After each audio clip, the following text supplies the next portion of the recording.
Maoist అగ్రనేత Narahari surrender, భార్యతో కలిసి లొంగిపోయిన కేంద్ర కమిటీ సభ్యులు. 2 రోజుల్లో పోలీసుల అధికారిక ప్రకటన ఉండబోతుందంట. మావోయిస్టుల భారీ డంప్ స్వాధీనం చేసుకున్నారంట. చూద్దాం ఒకసారి. మావోయిస్టు కేంద్ర కమిటీ సభ్యుడు పసునూరి నరహరి ఆలియా సంతోష్ తన భార్యతో కలిసి పోలీసుల ఎదుట లొంగిపోయారు. ఉమ్మడి వరంగల్ జిల్లాకు చెందిన పోలీసు అధికారి సాయంతో ఆయన లొంగిపోయినట్టు సమాచారం.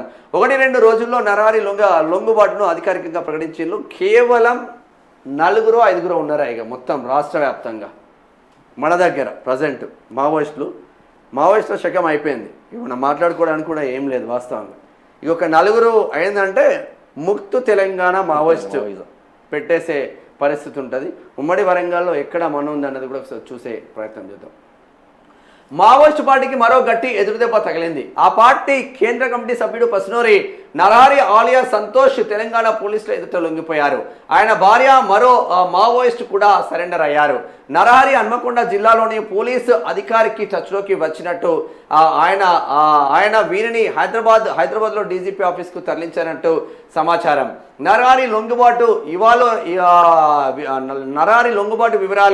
వివరాలను ఇవాళ రేపు పోలీసులు మీడియాకు వెల్లడించే అవకాశం ఉంది.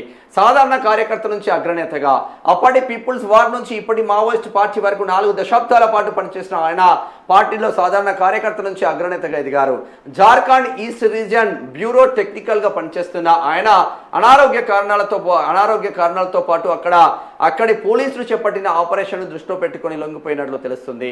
డిగ్రీ చదువుతుండగానే హన్మకొండ జిల్లా కాజీపేట మండలం సోమిడి గ్రామానికి చెందిన పసునూరి నరసమ్మ సోమ నారాయణల కొడుకు నరహరి సోమిడిలో కూలీల హక్కులు, ధరల పెంపుపై ఉద్యమాలు చేపట్టారు. భూస్వాములు, రౌడీలకు వ్యతిరేకంగా పోరాటాలు చేశారు. 1980లో డిగ్రీ చదువుతున్నప్పుడే మావోయిస్టు ఉద్యమాలకు ఆకర్షితులయ్యారు. అప్పటి పీపుల్స్ వార్ రాష్ట్ర కార్యదర్శి పులి అంజయ్య, క్రాంతి రణదేవ్తో ఏర్పడిన పరిచయంతో ఉద్యమంలోకి వెళ్లారు. కొన్ని దశాబ్దాలుగా మావోయిస్టు ఉద్యమంలో క్రియాశీలకంగా పనిచేశారు. కేంద్ర కమిటీ సభ్యుడిగా Jharkhand east region bureau technical విభాగంలో కీలక బాధ్యతలు నిర్వహించారు. ఆంధ్రప్రదేశ్కు చెందిన ఆయన భార్య సైతం పార్టీలో కీలక బాధ్యతలో ఉన్నట్టు తెలుస్తూ ఉంది. హన్మకొండ జిల్లా కాజీపేట మండలం సంబంధించిన వ్యక్తి, సోమిడి గ్రామానికి చెందిన వ్యక్తి. మరి ఉయమ్మ ఏడైది ఇగో భద్రాచలం ఛత్తీస్గఢ్ బార్డర్ భారీ డంపు స్వాధీనం. ఛత్తీస్గఢ్లోని నారాయణపూర్ జిల్లా అబూజ్బాడ్ మహారాష్ట్ర సరిహద్దులోని దట్టమైన అడవుల్లో నక్సలైట్ల భారీ డంపును పోలీసులు స్వాధీనం చేసుకున్నారు. సెర్చ్ ఆపరేషన్లో సందర్భంగా 1 కోటికి పైగా నగదు, ఆధునిక ఆయుధాలు, పేలుడు పదార్థాలు డంపులో లభ్యమైనట్లు తెలిపారు.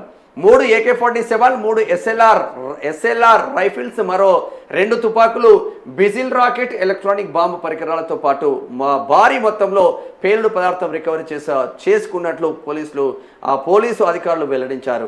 గత 2 సంవత్సరాలుగా ఇప్పటి వరకు 265 భారీ ఆయుధాలను స్వాధీనం చేసుకున్నట్లు పేర్కొన్నారు. ఇక బీజాపూర్ జిల్లాలో కూడా భద్రతా బలగాలు కూడా భారీ మొత్తంలో నక్సలైట్ల రహస్య బంకర్ స్వాధీనం చేసుకున్నారంట.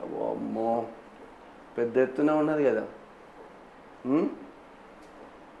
ఇప్పుడు వీళ్ళంతా నిజంగా తెలంగాణలో అప్పుడున్న అరాచకాలను వ్యతిరేకంగా ఇప్పుడు మనం కూడా అరాచకాలను సహించలేం. అవునన్నా, ఒకసారి సంజయ్ కావచ్చు, బండి సంజయ్ కావచ్చు, సెంట్రల్ మినిస్టర్ కావచ్చు, ఇంకో మినిస్టర్ కావచ్చు, తప్పు చేస్తే 100% శిక్ష పడాల్సిందే, నో ఇష్యూ.